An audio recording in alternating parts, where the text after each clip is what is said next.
everybody. We're joined here at the table with Coach Seth Parr, entering his fourth year as a head coach for the Anna Coyotes, ready to receive his opening statement. So, Coach, we're going to turn it over to you. Great day to start football season, getting ready to go. Got a lot of excitement here in Anna, coming off a state championship, and ready to start something new. You know, our slogan's like, so what, now what? And so we did this last year, now what's next? And we kind of apply it to everything we do. And, you know, I know expectations are going to be really big, but, you know, we're going to have to handle it day by day. And I'm very excited about this group of kids. Well, that's great, Coach. As coming into this season, right, you're defending state champions. You had a big year last year. Has that changed anything about how you approach just typical off-season? And what of those changes or what challenges have you seen as you're trying to do that? I think, one, keeping the thing, there's like 3 or 4 different things that go on in this situation in the offseason. Number one, you got your new players, and what's going on with them is you got a new set of defensive guys, so we had to make a decision on how we were going to attack new fundamentals, drills, and skills, plus agility. You're playing deeper into the season than you ever have, so you miss like 3 or 4 weeks of off season. So you got to plan that part out to really kind of get the players going, and you have to have a plan for that.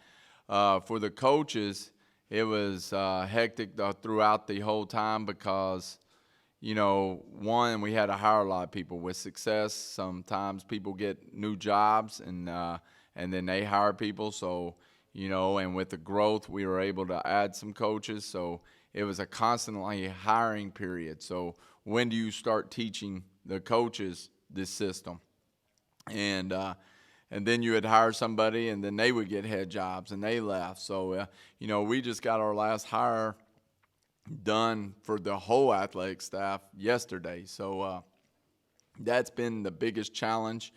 And then I would think a lot of people might think, you know, maybe some complacency would set in because you had the success. But because we went to have moved up, and you've had to hear what you wanted in 4A, but now you're going to 5A so many times, I think that kind of helped the complacency part a little bit for us and the new defensive guys that are going to start playing this year.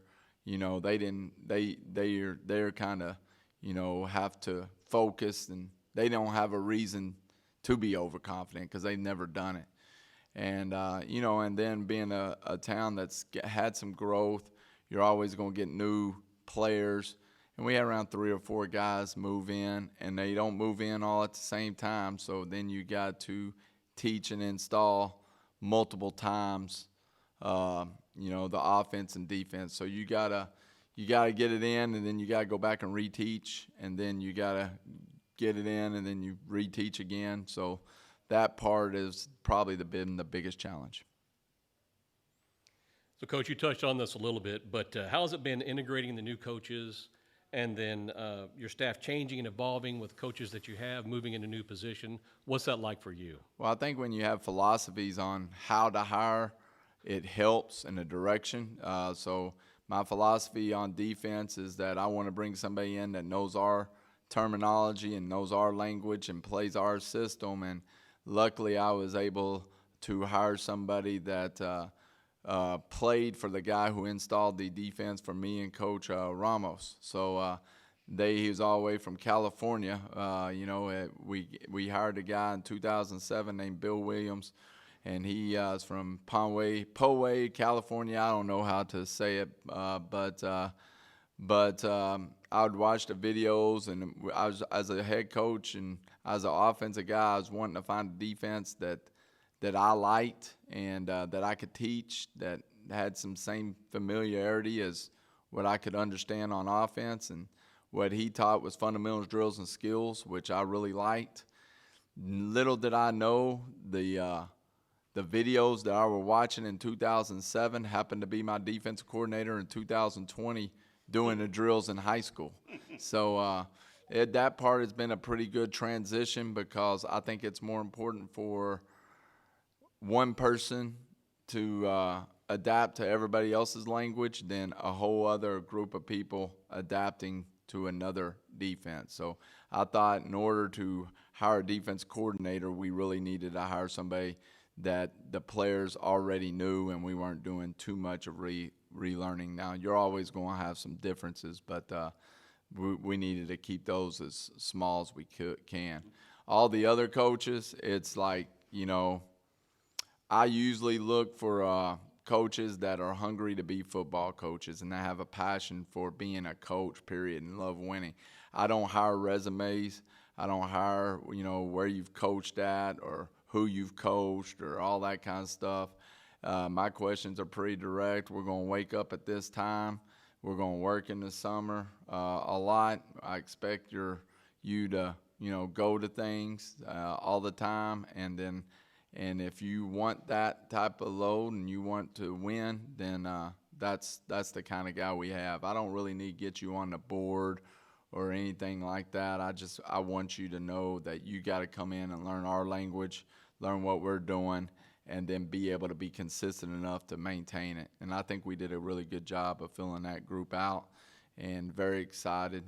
Very sad to see Coach Keith and Coach Ramos go. They've been with me. Coach Ramos been with me, I guess, since the third grade. That's well documented. But we haven't missed a season together since high school, and this will be our first season. And Coach Keith's been with me since Coronado. But excited for their new opportunity, but excited for our guys that maybe bring some extra. I had to change my ways a little bit. I can't communicate with them like I communicated with Coach Ramos, and it'll probably make me improve. But I am tending to lean back to my old self here pretty quickly, and letting them know that this is what needs to be done with urgency. Trying to change, I just don't know if that's going to help. I'm trying to be kinder. If you can, tell me, what are one or two things you look for in the makeup of your team to be able to determine how successful they might be in the upcoming season? Number one, you got to be a good teammate, and number two, you got to love football and never miss an opportunity to get better, and you got to be smart. And how you have to do that, we're going over a deal with, I tell my position, quarterbacks, you got to be a master of detail, and that's everybody on offense and defense, is how well you know the game, and in order to know the game, you got to love it. You're never taught until you want to learn, and the teacher never appears until you want to learn something. And we want people that want to learn football and want to win, and then that way it helps us, be able to get the guys we need to play. All right, Coach, the defense has had some turnover. Maybe that's an understatement for you this year. And there are a lot of questions. I think, fans and even, the sports world, at least in Texas high school football, there are a lot of people speculating about your defense this coming year. How is the defense, and what should we as fans, as football, supporters, what should we be expecting out of this unit this year? Well, the good thing is what I was talking about is you got to have guys who love football. When we first started, when we got here, we were starting with guys that were sophomores. C.J. Miller, Grayson, they all started as sophomores. They were great players. But now we get to start with guys that are juniors, that have been in the system, that love it, that maybe not have – they've gotten to play in the second half, but maybe not have gotten to play in the first, second quarter. But because they love football and because they've done the drills over and over again, I'm excited to see, them progress. And it's very similar to our offense last year. And the same questions about our offense as Evan Bullock was gone. So how is our offense going to look? We lost our whole offensive line. And, those guys answered the call pretty well and became a really good offense by the end of the year. Well, Coach, thanks for being on the hot seat a little bit today. I know that Coyote fans are going to really appreciate the time you gave us. Thank you. Thank you. Appreciate you.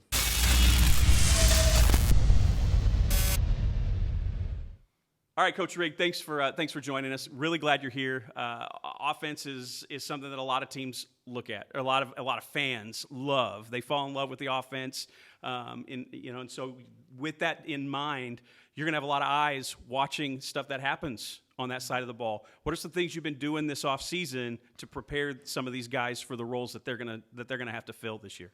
Yeah, so this year was kind of a different offseason than last year because last year, like Coach Parr already said, we were kind of replacing the center 8 guys in our offense. Had a lot of turnover, had a lot of change. That's kind of different from this year. We've, had a couple guys graduate, Jacob Emmer, Sean Steens, but then had a couple guys move in, had a couple younger guys now that'll fill more of a, full-time role on the varsity level. So kind of with that, we've been able to sort of build on the continuity we already had.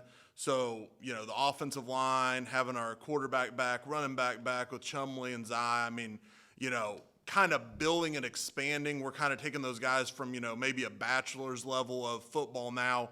We're teaching them kind of the master's side of it, some of the intricacies that, when you're installing and getting things started with young guys, you got to get, the meat and potatoes in. Now we're adding a little salt and some garnishes here to kind of spice it up and, just make things and their understanding a little better level. They're doing a great job of that. So through meetings, skills, and drills, just really focusing on what got us good and what made us, a state championship team, and then just tweaking things that, at the 5A level, we'll see some different stuff and what they can, kind of expect before we get there. So when they get into those situations, they're familiar with it, and then they're kind of comfortable in those, situations that make some people uneasy. So with a second-year starting quarterback at the helm this season, how has that impacted your off-season work and planning? So, well, anytime you've got, good players, it makes, coaches look really, really smart, which is, phenomenal. Zai's a great player.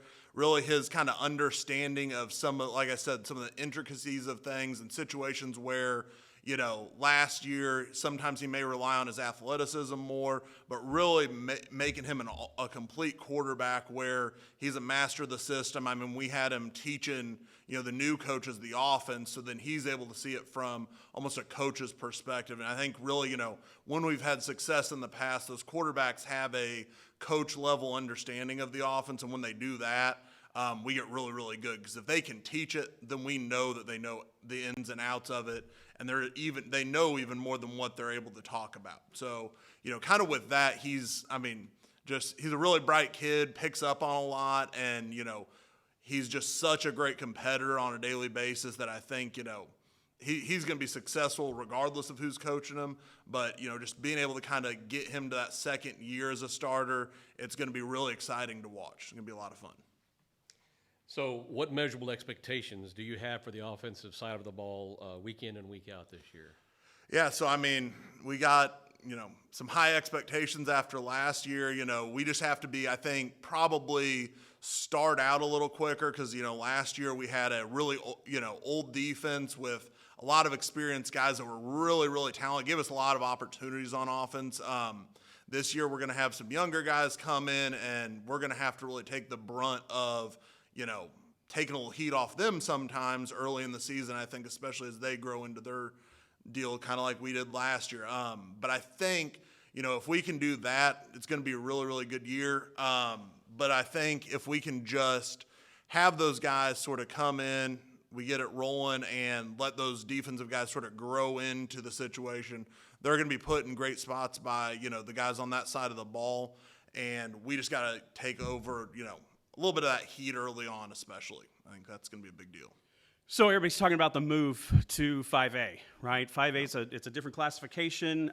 So how are you feeling about the offense and how it might stack up or compare to some of the other things that you're seeing, other teams that you're seeing in 5A, and maybe even not just in who we're going to be, but across the state? How do you feel like we're stacking up?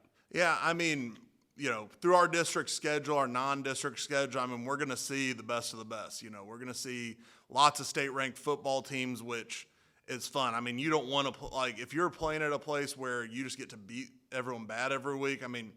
It's great, and winning's always a great thing, but it's not. You want to be competitive. You want to be, pushed by other teams. And I think that's going to be extremely fun this year. Getting to kind of playing against some of these top state-ranked teams. We feel like we fit really well against them, and going down to state 7-on-7 and being able to compete against a lot of those 5A and 6A teams, even though correlational success between 7-on-7 and football, some people can question that, but our guys being able to go down there, see what, the, state champions of 6A DeSoto look like, getting to see, these really good teams that have been successful at the 5A, 6A, and then competing against them, beating them, and, 7-on-7 for a lot of it. I think that's something that our guys are going to really take hold of. And I mean, everyone's, nervous about moving to 5A or thinks that we should be nervous about moving to 5A, but I think our guys know what's expected. I mean, they scrimmaged Melissa last year. We faced 5As. I mean, they're ready for the challenge. Man, that's a great word, Coach. Thanks for joining us today. Appreciate your time and the answers today. Awesome. Thank you.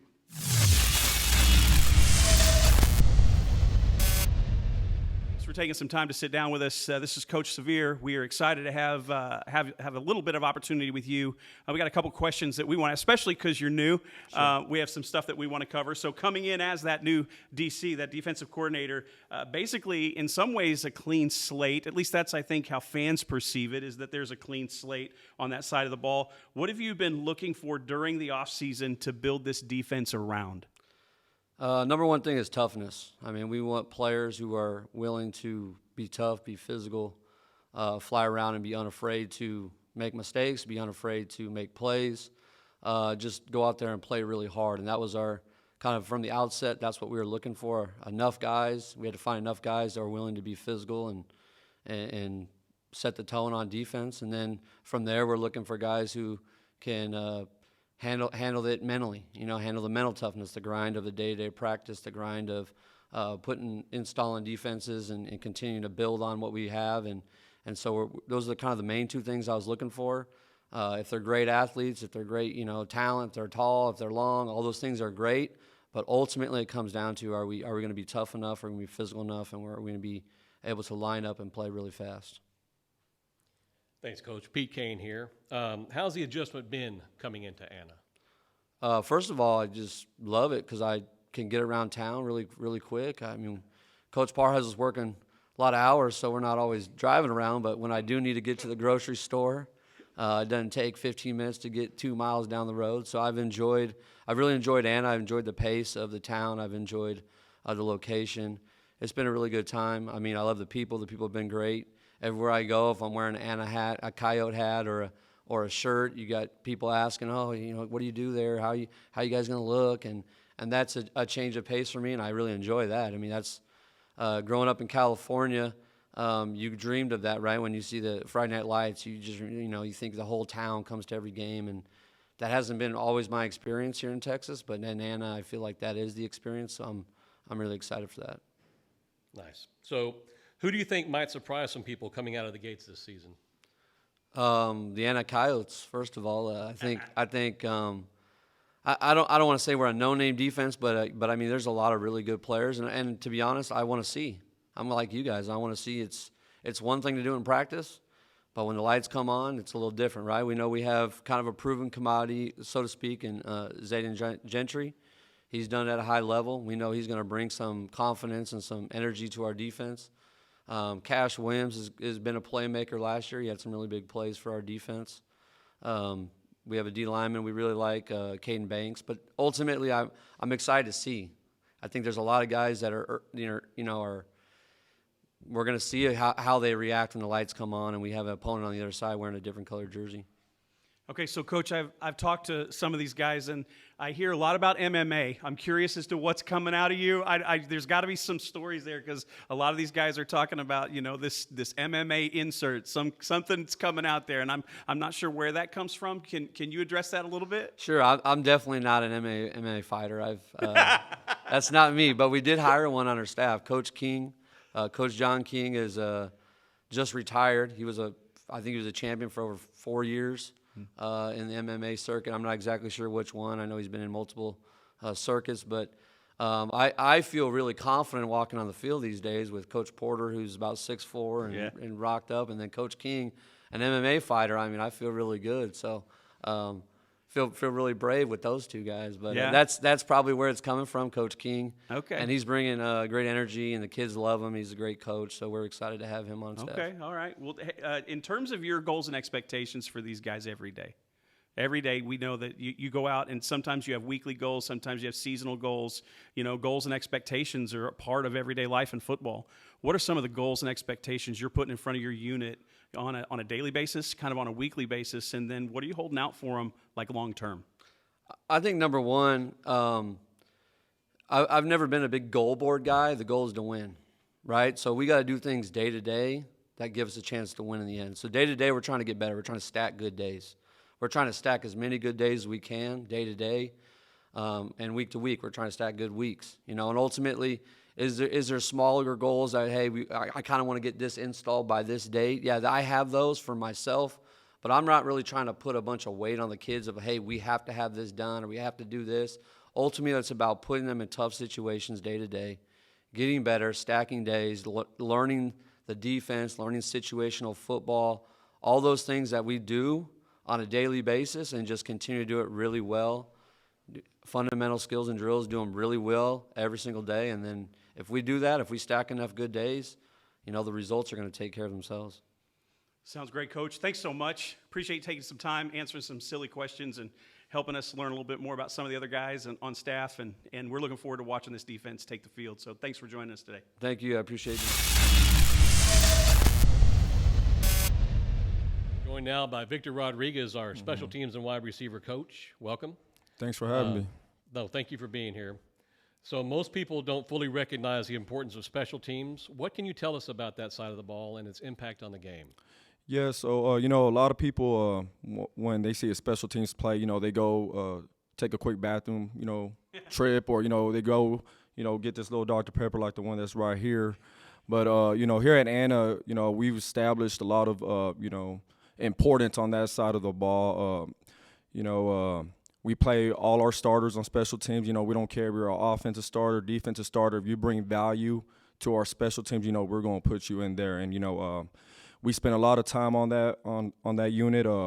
Throughout the summer, we do specialists. We work our special teams endo, and we work the unit. So that's 30, 45 minutes of us, on a daily basis, just being able to work on that special teams. And, it's really good to see when the guys see, their name not as a starter on the depth chart, and then, coming up to you and saying, hey, Coach, why am I not on this unit? Why am I not on this starter? And, it's some of our main guys, and, that just says a lot of, what we've done here in Anna, and, have opened a lot of eyes, and, they've realized the importance of, how important special teams is in helping a team be successful.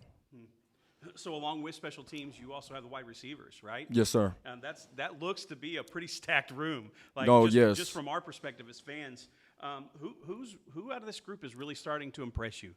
Yeah, so, you mentioned the receivers.